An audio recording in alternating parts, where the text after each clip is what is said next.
They ask a girl during interview, what do you bring to the table? Say, me, I'm a speck. I bring my full self. Who are you? With one surgery, they remove the two breasts. What do you have more?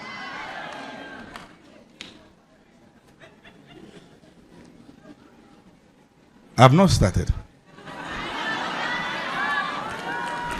And people go to the hospital and they pump silicone in their bum. They can't fly. They sit on the plane with half bum. They see. Because now this is the criteria to attract fools.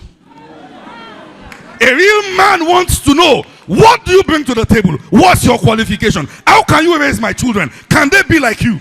That's how a man thinks.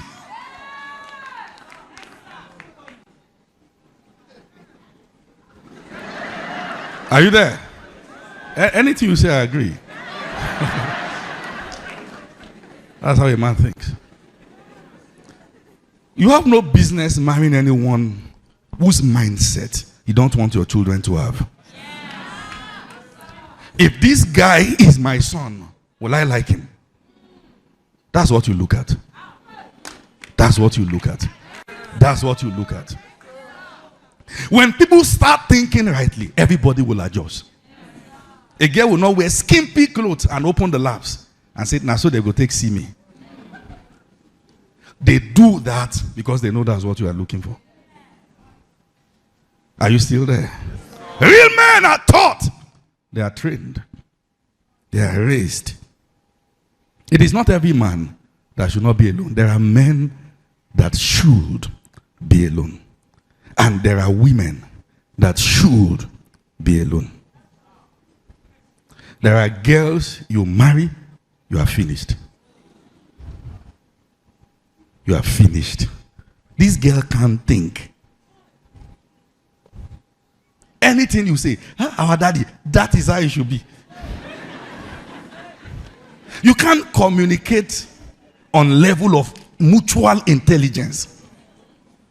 Bankrupt or smartness. But she carry front, she carry back. And you like him like that.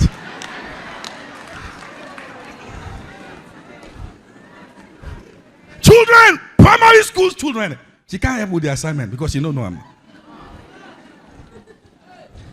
We are making a plan to move the business from Africa and then enter into Asia. Okay.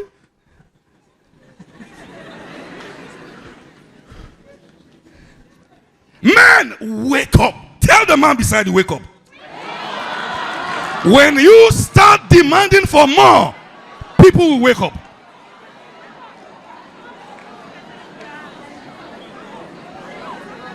Are you still there? Are you still there? Tell the man beside you, wake up. Don't be a wimp. Don't be a boy. Don't be a child. Be a man. Man up. That's how men are raised.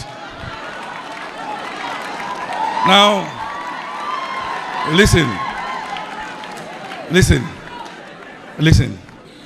Listen now. Sometimes you see boys.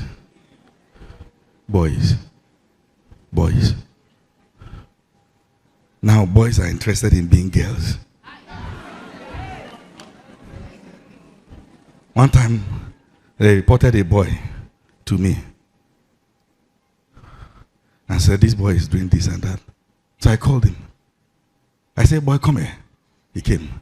I said, where's your dad? He said, the dad left when he was growing up. So I'm here now. Go there. He went. I said, walk towards me. I said, stop. Stop. Now, chest out. Straighten yourself now. Walk like a man and come.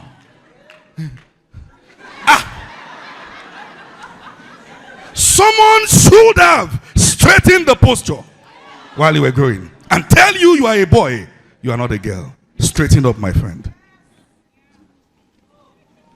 One time somebody was showing me the male Bible study secretary they handed over to on campus. Is a full-grown girl now with breasts. The one we handed over to now wear bump shorts and heels. Boy. One time I finished service here, people went to drag me online. Who came to this church and said the apostle is speaking against boys who are sleeping with boys is hateful.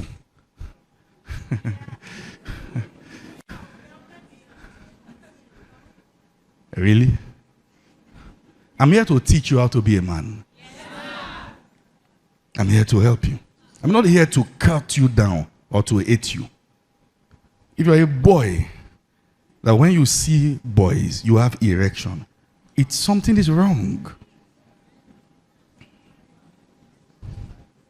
And that thing began because there was no real man around to let you know that it is wrong. That's how it started.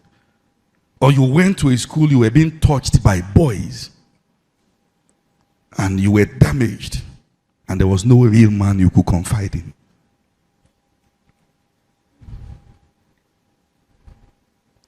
The problem of the next generation is deeper than you can imagine. I can't say with my full chest that we're in trouble, because I know God will raise deliverers out of Zion. But if there's anything that is inordinate, it should not be forced on the church, because the church has standards.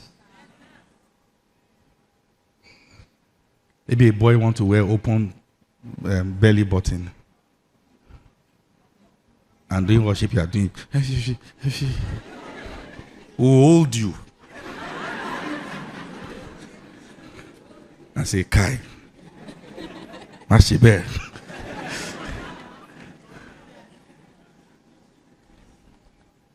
Are there men here that God is raising? Yes, that because of you, the next generation will be better? Yes, are there men here? Yes, now, let me show you a few things. Are you still here? Yes, the foundation is what the devil wants to weaken. I told you that when he does that successfully, people become trapped in their childhood state. The first sign of that is timidity and fear. One of the things, the role of a father in life of a child is to embolden the child and give the child a sense of identity. Some of you have children who are assertive, but you call them stubborn, and you talk courage out of them, and you beat them up for standing their ground. And now somebody is touching them outside. They can't talk. Because the children who should stand and say no, you flogged courage out of them. I can't tell anybody not to beat their children, but don't beat esteem out of them. Some of you went to schools that if they land you conk on your head, and now you are still struggling to compete with those whose head they didn't knock.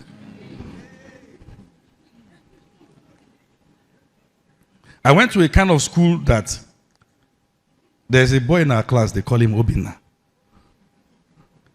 Obina was selling spare parts with his boss.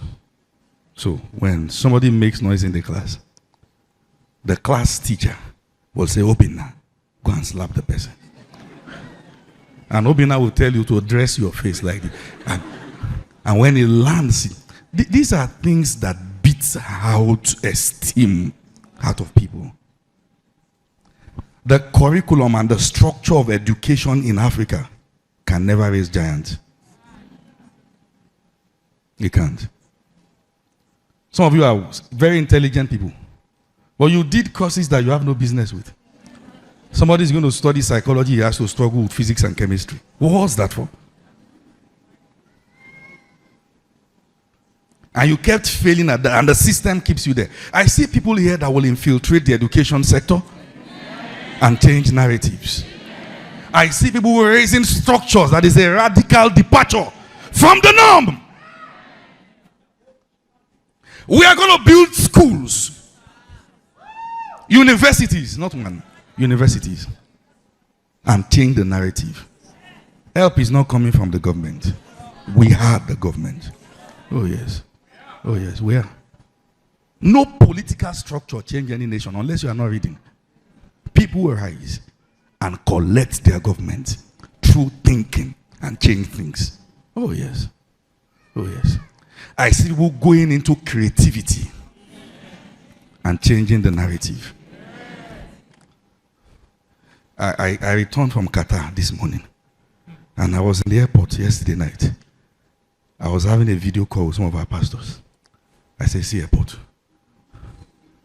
The place even get garden inside. Waterfalls, you sit down, the air is clean. What did we do in this country?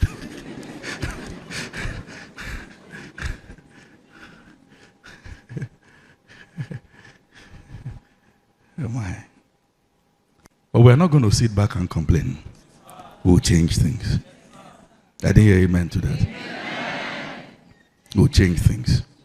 We'll change things. Now, pay attention. Some are still scared. Scared of being criticized, scared of not being loved, scared of rejection, scared of being seen, scared of making mistakes, scared of being the object of attention, scared of being seen by the crowd. They are scared of being the only voice in the room. They are scared of unleashing their potentials. What are you afraid of? Who are you afraid of? If you walk out from your seat and stand in the front, everyone looking at you have their own challenges. Learn to own your moment and don't be afraid. I shared my story with you. I used to have low self-esteem. I went to the bank. My dad sent me to the bank to go deposit money for him. And it was there's something customer day or something like that. So I went there. And there was a cake. And they said it's for customers. Why? I didn't cut. Because I felt, well, not me. And when I got back, he asked, there was cake there. Did you take yours? I said, no. He said, enter the car. And he drove back to the bank. And he stood there. And he said, this is my son. Go cut your cake. And I was shaking. And I went there. And I cut my cake. He said, enter back into the car. He said, never be afraid of taking what is yours. Never be afraid. Real men pay attention to their kids. You pay attention. Some of you may feel maybe I'm hostile, but I'm not. I love you too much to allow you continue like this. A real man gives courage to their children.